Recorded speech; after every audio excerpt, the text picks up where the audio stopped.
Ganito naman ang gawin ninyo sa hipon at tokwa. Yung tipong sarsa pa lang ay ulam na. Maglalagay din tayo dito ng gulay na kangkong para lalong mas masarap. Tara, samahan nyo akong magluto. Gagamit lang tayo dito ng isang pirasong tokwa. Hatiin lang natin ito into cubes para mas dumami. Budburan lang natin ito ng konting paminta at asin para magkalasa. Iprito na natin. Nagpainit na ako ng mantika.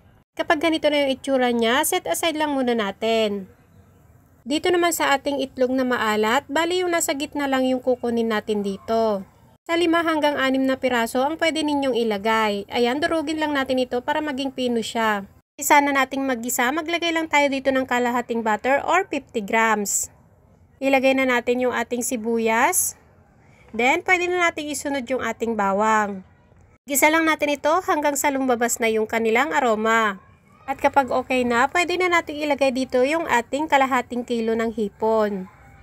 Lulutuin lang natin ito ng saglit para magkalasa naman siya. Then, iseset aside lang muna natin ito. Ituloy na natin yung ating paggigisa. Ilagay na natin dito yung ating salted egg. At kapag nagisa na natin ito ng mabuti, pwede na natin ilagay yung ating 1/2 can ng evap milk. Then, 1/3 cup ng mayonnaise. Red chili, optional lang naman ito mga mare, at kalahating sachet ng paprika. Then, 1/2 teaspoon ng ground pepper at 1 teaspoon ng asukal. Lastly, yung ating 1/4 bar ng ating grated cheese. Tatabangan pa kayo, pwede naman kayong mag-add dito ng asin. Depende na po sa inyong panlasa. Kapag medyo kumukulo na siya at medyo naglalabasan na yung pinaka-oil niya, pwede na nating ilagay yung ating naluto na tokwa kanina. Halu-haluin lang natin.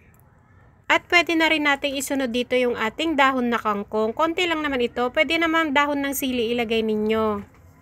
Ayan, ilagay na rin natin dito yung ating hipon. Lutuin lang natin ito ulit ng ilang minuto. Haluin lang natin ito ng mabuti hanggang ma-well coated na ng sauce yung ating hipon. Ayan mga mare, hindi ba naman kayo matatakam sa itsura niya? Napaka-saucy at napaka-creamy. Konting halo na lang ay luto na ito. At kung nagustuhan ninyo ang ating ulam recipe ngayon, pwede pong pa-like and share din. Mag-comment po kayo sa baba kung taga saan kayo para ma-shoutout ko po kayo sa susunod ng ating video. Salamat po pala sa ating mga masisipag na OFW. Mag-iingat po kayo palagi. Maraming salamat po sa panonood at sa ating mga followers and non-followers. Thank you din po. Shout out to you Ma'am Risa Garde Pabian ng Butuan City, kay Ma'am Marites Porle ng Lucena City, Quezon, kay Ma'am Neneng Molina ng Zamboanga City, at kay Ma'am Irene Kabugon ng Palawan. Maraming salamat po sa panonood.